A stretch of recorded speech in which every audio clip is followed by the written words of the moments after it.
So ಈ ಮಟ್ಟಿಗೆ ಕ್ರೌರ್ಯ ಆ ಸಂದರ್ಭದಲ್ಲಿ ಮೆರೆಯಲಾಗಿತ್ತು. ಹಾಗಾದ್ರೆ ದರ್ಶನ್ ನೀಡಿರುವಂತಹ ಸ್ವಇಚ್ಛಾ ಹೇಳಿಕೆಯಲ್ಲಿ ಏನೇನು ಉಲ್ಲೇಖ ಆಗಿದೆ ಬನ್ನಿ ಅದಕ್ಕೆ ಸಂಬಂಧಪಟ್ಟಾಗಿನ ರಿಪೋರ್ಟ್ ನೋಡ್ಕೊಂಬರೋಣ.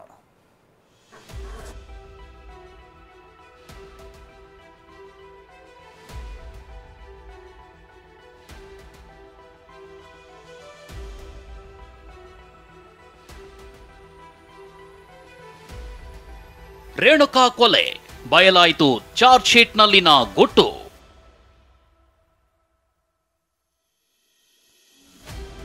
ದರ್ಶನ್ ಹೇಳಿಕೆಗಳ ದಾಖಲು ಬೆಚ್ಚಿ ಬೀಳಿಸುವಂತಿದೆ ಕಹಾನಿ. ರೇಣುಕಾಸ್ವಾಮಿ ಕೊಲೆ ಕೇಸ್ನಲ್ಲಿ ಬಳ್ಳಾರಿ ಜೈಲಲ್ಲಿ ಮುದ್ದೆ ಮುರಿತಿರೋ ನಟ ದರ್ಶನ್ ಕುಕೃತ್ಯ ಇದೀಗ ಬಹಿರಂಗವಾಗಿದೆ. ಚಾರ್ಜ್ ಶೀಟ್ನಲ್ಲಿ ದಾಸ ಪಟ್ಟಣಗೆರೆ ಶೆಡ್ನಲ್ಲಿ ತಾನು ಏನೆಲ್ಲ ಮಾಡಿದ್ದ ಅನ್ನೋದನ್ನ ಇಂಚಿಂಚಾಗಿ ಹೇಳಿದ್ದಾನೆ. ಹಾಗಾದ್ರೆ ಚಾರ್ಜ್ ಶೀಟ್ನಲ್ಲಿ ಉಲ್ಲೇಖಿಸಿದಂತೆ ದರ್ಶನ್ ಏನೆಲ್ಲ ಹೇಳಿಕೆಗಳನ್ನ ಕೊಟ್ಟಿದ್ದಾನೆ ಅಂತೀರಾ? ಅದನ್ನೇ ಎಳೆ ಎಳೆಯಾಗಿ ತೋರಿಸ್ತೀವಿ ನೋಡಿ. ದಿನಾಂಕ 8/6/2024 ಮಧ್ಯಾಹ್ನ ಸುಮಾರು 12:30ಕ್ಕೆ ನಾನು ನಮ್ಮ ಮನೆಗೆ ಬಂದಿದ್ದ ಪ್ರದೋಷ್ ನಾಗರಾಜ್ ಜೊತೆ ರಾಜರಾಜೇಶ್ವರಿ ನಗರದಲ್ಲಿರುವ ಸ್ಟೋನಿ ಬ್ರೂಕ್ಸ್ ರೆಸ್ಟೋರೆಂಟ್ಗೆ ಹೋಗಿದ್ವಿ. ಅಲ್ಲಿ ಆಗಲೇ ಮಾಲೀಕರಾದ ವಿನಯ್, ಯಶಸ್ ಸೂರ್ಯ ಇದ್ರು. ನಾನು ಹೋದ ನಂತರ ಚಿತ್ರರಂಗದ ಚಿಕ್ಕಣ್ಣ ಸಹ ಬಂದ್ರು. ನಾವುಗಳು ಅಲ್ಲಿಯೇ ಮಧ್ಯಾಹ್ನ ಊಟ ಮುಗಿಸಿ ಟೇಬಲ್ಗಳ ಬಳಿ ಕುಳಿತು ಮಾತನಾಡ್ತಿದ್ವಿ.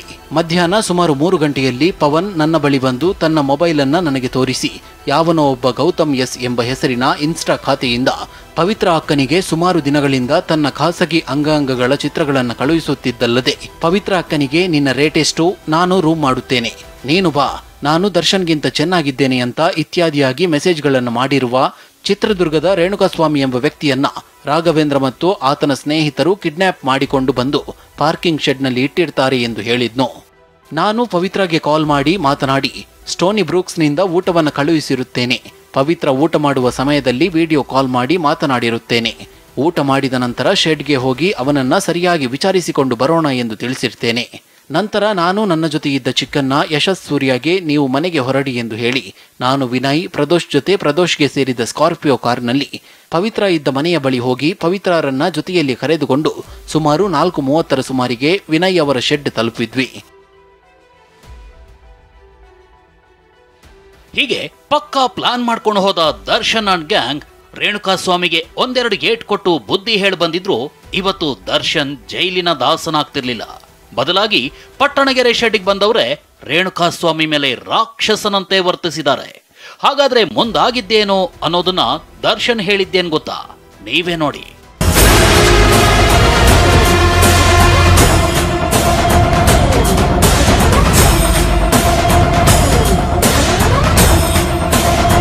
ನಾವು ವಾಹನಗಳಿಂದ ಕೆಳಗೆ ಇಳಿದು ನೋಡಿದೆವು. ಆಗ ಪವನ್ ವಾಹನದ ಬಂಪರಿಗೆ ಒಬ್ಬ ವ್ಯಕ್ತಿ ವಾಹನಕ್ಕೆ ಒರಗಿಕೊಂಡು ಕುಳಿತಿರುವ ವ್ಯಕ್ತಿಯನ್ನು ತೋರಿಸಿ ಇದೇ ವ್ಯಕ್ತಿ ಪವಿತ್ರ ಅಕ್ಕಗೆ ತನ್ನ ಖಾಸಗಿ ಅಂಗದ ಚಿತ್ರಗಳನ್ನ ಮೆಸೇಜ್ ಕಳುಹಿಸಿರೋದು ಎಂದು ಹೇಳಿದ. ಆಗ ಅಲ್ಲಿ ರಾಘವೇಂದ್ರ, ದೀಪು, ನಂದೀಶ್ ಇದ್ರು. ನಾನು ಆ ವ್ಯಕ್ತಿಯನ್ನ ನೋಡಿದಾಗ ಆತ ಬಹಳ ಆಯಾಸಗೊಂಡವನಂತೆ ಕಂಡು ಬಂದಿದ್ದು. ಆತನು ಶರ್ಟ್ ಹಾಕಿದ್ದ, ಬ್ಲೂ ಜೀನ್ಸ್ ಪ್ಯಾಂಟ್ ಧರಿಸಿದ್ದನು. ಆತನಿಗೆ ನಾನು ಬರುವ ಮೊದಲು ಹೊಡೆದಂತೆ ಕಂಡು ಬಂತು. ನಾನು ಆತನಿಗೆ ಇದನ್ನು ಕಳುಹಿಸಿರುವುದು ನೀನೇನಾ ಎಂದು ಕೇಳಿದೆ.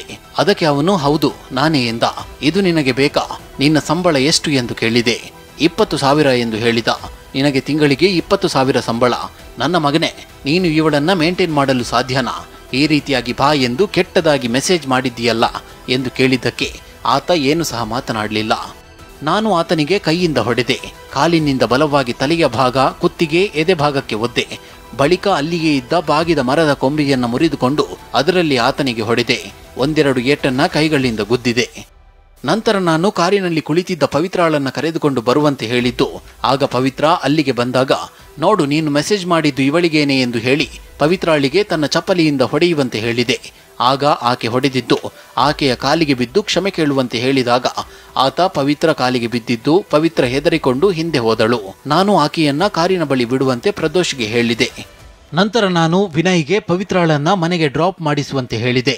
ಅಷ್ಟರಲ್ಲಿ ನನ್ನ ಕಾರ್ ಡ್ರೈವರ್ ಲಕ್ಷ್ಮಣ್ ಸಹ ಅಲ್ಲಿಗೆ ಬಂದಿದ್ದು ಆತನು ಕೂಡ ವಿಚಾರವನ್ನು ತಿಳಿದುಕೊಂಡು ರೇಣುಕಾಸ್ವಾಮಿಗೆ ಕೈಯಿಂದ ಕತ್ತಿಗೆ ಬೆನ್ನಿಗೆ ಹೊಡೆದ. ನಂದೀಶ ಆತನನ್ನ ಜೋರಾಗಿ ಎತ್ತಿ ಒಂದು ಬಾರಿ ನನ್ನ ಮುಂದೆ ಕುಕ್ಕುತ್ತಾನೆ. ನಾನು ಪವನನಿಗೆ ಇವನು ಇನ್ನು ಯಾರ್ಯಾರಿಗೆ ಈ ರೀತಿಯಾಗಿ ಕೆಟ್ಟ ಕೆಟ್ಟ ಮೆಸೇಜ್ಗಳನ್ನ ಕಳುಹಿಸಿದ್ದಾನೆಂದು, ಏನು ಮೆಸೇಜ್ ಮಾಡಿದ್ದಾನೆಂದು ಹೇಳು ಎಂದು ಹೇಳಿದಾಗ ಪವನ್ ಅವರ ಮೊಬೈಲ್ ತೆಗೆದು ಅವನು ಕೆಲವರಿಗೆ ಕೆಟ್ಟದಾಗಿ ಕಳುಹಿಸಿದ್ದ ಮೆಸೇಜ್ಗಳನ್ನು ಓದುತ್ತಿದ್ದನು ಮತ್ತು ಅದರಲ್ಲಿನ ಫೋಟೋಗಳನ್ನು ಎಲ್ಲರಿಗೂ ಸಹ ತೋರಿಸಿದನು. ಅವನು ಈ ರೀತಿಯಾಗಿ ಇನ್ನೂ ಅನೇಕ ಚಲನಚಿತ್ರ ನಟಿಯರಿಗೂ ಸಹ ಫೋಟೋ ಕಳುಹಿಸಿ ಮೆಸೇಜ್ ಮಾಡಿರುವ ಬಗ್ಗೆ ತೋರಿಸಿದ್ದು, ಈಗ ಲಕ್ಷ್ಮಣ್ ಅಣ್ಣ ಇವನು ಚಾಳಿ ಬಿದ್ದವನು ಬಹಳ ಕೆಟ್ಟದಾಗಿ ಮೆಸೇಜ್ಗಳನ್ನ ಅಕ್ಕನಿಗೆ ಕಳುಹಿಸಿದ್ದಾನೆ, ಹೆಣ್ಣು ಮಕ್ಕಳ ಬಗ್ಗೆ ಗೌರವ ಇಲ್ಲ ಎಂದು ಹೇಳಿ ನನಗೂ ಸಹ ಫೋಟೋ ಮತ್ತು ಮೆಸೇಜ್ ಅನ್ನು ತೋರಿಸಿದನು. ಆಗ ನಾನು ಅವನಿಗೆ ಬೈದು ಕಾಲಿನಿಂದ ಒಂದೆರಡು ಬಾರಿ ಒದ್ದೆನು. ಇದಾದ ನಂತರ ನಾನು ಮತ್ತು ವಿನಯ್ ರವರುಗಳು ಹೊರಟಿದ್ದು, ನಾನು ಯಾರ್ಡ್ ಗೇಟ್ ಹತ್ತಿರ ಜೀಪ್ ಹತ್ತಲು ಹೋದಾಗ ಅಲ್ಲಿ ಚಿತ್ರದುರ್ಗದ ಹುಡುಗರು ಇದ್ದು ಅವರು ಅಣ್ಣ ಒಂದು ಫೋಟೋ ಎಂದು ಕೇಳಿದರು. ಆಗ ನಾನು ಅವರೊಂದಿಗೆ ನಿಂತುಕೊಂಡು ಒಂದು ಫೋಟೋವನ್ನು ತೆಗೆಸಿಕೊಂಡೆನು ಮತ್ತು ವಿನಯ್ ಜೀಪ್ನಲ್ಲಿ ಕುಳಿತು ಮನೆಗೆ ಹೊರಟೆನು. ಅಲ್ಲಿಂದ ನಾನು ಹೊರಟಾಗ ಜಯಣ್ಣರವರು ಸಿಕ್ಕಿದ್ದು, ಅವರನ್ನ ಮಾತನಾಡಿಸಿಕೊಂಡು ನೇರವಾಗಿ ಐಡಿಯಲ್ ಹೋಮ್ಸ್ನ ನನ್ನ ಮನೆಗೆ ಹೋದೆನು.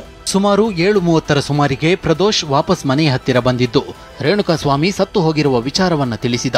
ಏನಾಯ್ತು ಅಂತ ಕೇಳಿ ನಾವು ಬರುವ ಸಮಯದಲ್ಲಿ ಆತ ಚೆನ್ನಾಗಿದ್ದ ಎಂದು ಹೇಳಿದೆ. ನಂತರ ಪ್ರದೋಷ್ ಶೆಡ್ ಹತ್ತಿರ ಹೋಗಿ ನೋಡಿಕೊಂಡು ಬರ್ತೇನೆ ಎಂದು ಹೇಳಿ ಹೋದನು.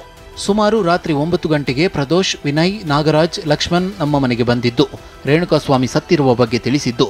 ಆಗ ಪ್ರದೋಷ್ ನಾನು ಹ್ಯಾಂಡಲ್ ಮಾಡುತ್ತೇನೆಂದು ಹೇಳಿ 30 ಲಕ್ಷ ರೂಪಾಯಿ ಹಣ ಕೊಡುವಂತೆ ಕೇಳಿದ. ಆಗ ನಾನು ಮನೆಯಲ್ಲಿಟ್ಟಿದ್ದ 30 ಲಕ್ಷ ರೂಪಾಯಿ ಹಣವಿದ್ದ ಒಂದು ಬ್ಯಾಗನ್ನ ಪ್ರದೋಷ್ಗೆ ಕೊಟ್ಟೆನು. ಅವರೆಲ್ಲ ಅಲ್ಲಿಂದ ಹೊರಟು ಹೋಗಿ ಮತ್ತೆ ಸ್ವಲ್ಪ ಸಮಯದ ನಂತರ ವಾಪಸ್ ಮನೆಗೆ ಬಂದರು.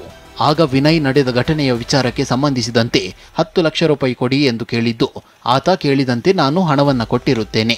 ಇದಾದ ನಂತರ ಮಾರನೇ 2024ರ ಜೂನ್ 9ರಂದು ನಾನು ಶೂಟಿಂಗ್ಗೆ ಹೋಗುವ ವೇಳೆ ನಾಗರಾಜ್ಗೆ ಫೋನ್ ಮಾಡಿದಾಗ, ನೀವೇನು ಟೆನ್ಷನ್ ತಗೋಬೇಡಿ, ಕೆಲಸಕ್ಕೆ ಹೋಗಿ ಎಂದು ಹೇಳಿದ್ರು. ನಂತರ ನಾನು ಪ್ರದೋಷ್ಗೆ ಫೋನ್ ಮಾಡಿದಾಗ, ನೀವು ನಿಮ್ಮ ಕೆಲಸಕ್ಕೆ ಹೋಗಿ ನಾವು ನೋಡಿಕೊಳ್ಳುತ್ತೇವೆ ಎಂದು ಹೇಳಿದ್ರು. ಇದಾದ ನಂತರ ನಾನು ಮೈಸೂರಿಗೆ ಹೋದೆ. ಜೂನ್ 10ರ ಸೋಮವಾರ ರಾತ್ರಿ ಸುಮಾರು 9 ಗಂಟೆಯಲ್ಲಿ ನಾನು ರ್ಯಾಡಿಸನ್ ಹೋಟೆಲ್ನಲ್ಲಿದ್ದಾಗ ಪ್ರದೋಷ್, ನಾಗರಾಜ್, ವಿನಯ್ ಬಂದಿದ್ದು. ಅವರು ವಿಚಾರ ಮಾಡಿದಾಗ ಧನರಾಜ್ ಮೃತ ರೇಣುಕಾಸ್ವಾಮಿಗೆ ಕರೆಂಟ್ ಶಾಕ್ ನೀಡಿದ್ದು, ಪವನ್ ಹಲ್ಲೆ ಮಾಡಿದ್ದು, ನಂದೀಶ್ ರೇಣುಕಾಸ್ವಾಮಿಯನ್ನ ಎತ್ತಿ ಕುಕ್ಕಿರುತ್ತಾನೆಂದು ತಿಳಿಸಿದ್ರು. ಇದನ್ನ ನಾವೇ ಯಾರನ್ನಾದರೂ ಹಣ ನೀಡಿ ಫಿಕ್ಸ್ ಮಾಡುತ್ತೇವೆ ಎಂದು ತಿಳಿಸಿ ಇನ್ನೂ ಹೆಚ್ಚಿನ ಹಣ ಬೇಕಾಗಿರುತ್ತದೆ ಎಂದು ಹೇಳಿ ಹೊರಟು ಹೋಗಿರುತ್ತಾರೆ.